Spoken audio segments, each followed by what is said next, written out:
کیا آپ نے کبھی کسی خوشی کی تقریب میں اتنا رقص کیا ہے کہ آپ کے پاؤں دکھنے لگے؟ یقیناً کیا ہوگا، لیکن کیا آپ تصور کر سکتے ہیں کہ کوئی شخص ناچنا شروع کرے اور پھر رک نہ سکے؟ 1 دن، 2 دن، 1 ہفتہ، یہاں تک کہ ناچتے ناچتے اس کے پاؤں سے خون بہنے لگے، دل کا دورہ پڑ جائے اور وہ مر جائے۔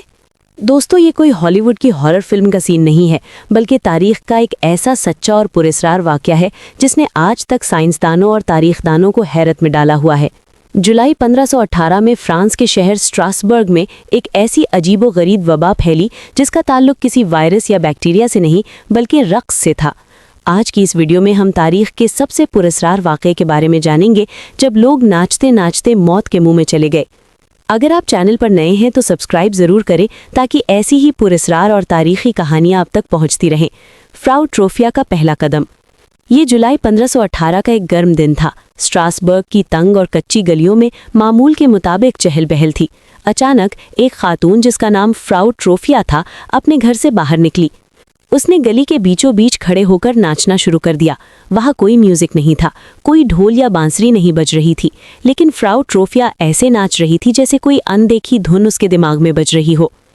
لوگ حیرت سے رک کر اسے دیکھنے لگے۔ شروع میں کچھ لوگوں نے سوچا کہ شاید اس کا دماغی توازن خراب ہو گیا ہے یا وہ اپنے شوہر سے لڑ کر آئی ہے۔ دن ڈھل گیا، رات ہو گئی، لیکن فراؤ ٹروفیا کا رقص نہیں رکا۔ وہ تھک کر گرتی، چند گھنٹے سوتی اور پھر جاگ کر دوبارہ ناچنا شروع کر دیتی۔ جب اس کے پاؤں سوج گئے اور ان سے خون رسنے لگا تب بھی وہ نہ رکی۔ اس نے مسلسل 6 دن تک رقص کیا۔ یہ سب اتنا عجیب تھا کہ پورے شہر میں اس کی خبر پھیل گئی۔ کچھ دن بعد ایک اور شخص اس کے ساتھ شامل ہو گیا، پھر ایک اور دیکھتے ہی دیکھتے 1 ہفتے کے اندر 34 لوگ فراؤ ٹروفیا کے ساتھ اس پراسرار رقص میں شامل ہو چکے تھے، اور 1 مہینے کے اندر یہ تعداد 400 تک پہنچ گئی۔ یہ کوئی خوشی کا رقص نہیں تھا، ان کے چہروں پر کرب اور درد تھا۔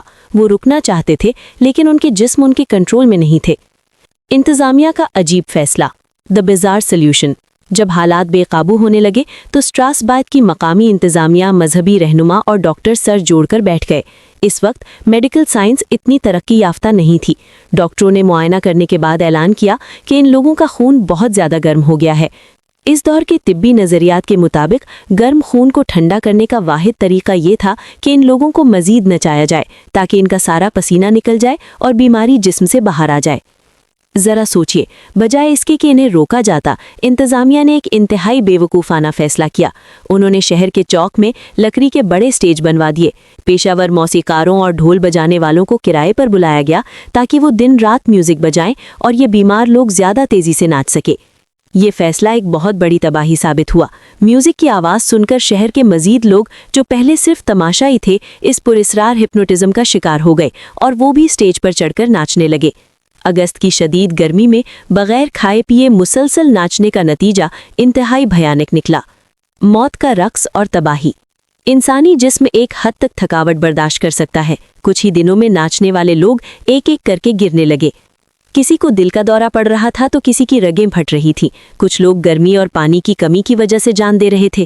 تاریخ دانوں کے مطابق اس وبا کے عروج کے دنوں میں روزانہ 15 سے 15 لوگ موت کے منہ میں جا رہے تھے۔ جب انتظامیہ نے دیکھا کہ ان کا میوزک تھیراپی کا آئیڈیا بری طرح فیل ہو گیا ہے تو انہوں نے فوراً میوزک بند کروا دیا۔ ناچنے والوں کو زبردستی گھوڑا گاڑیوں میں لاد کر شہر سے دور ایک پہاڑی پر موجود سینٹ وائٹس کے مزار پر لے جایا گیا۔ اس دور کے عیسائی عقیدے کے مطابق سینٹ وائٹس وہ بزرگ تھے جو ناچنے کی بیماری دے بھی سکتے تھے اور اس سے شفا بھی دے سکتے تھے۔ انہیں سرخ جوتے پہنائے گئے، ان کے پاؤں پر مقدس تیل لگایا گیا اور ان کے لیے دعائیں کی گئیں۔ ستمبر 1518 تک رفتہ رفتہ یہ وبا اسی طرح پرافرار طریقے سے ختم ہو گئی، لیکن تب تک سینکڑوں لوگ اپنی جانیں گنوا چکے تھے۔ سائنس اور تاریخ اس بارے میں کیا کہتی ہے؟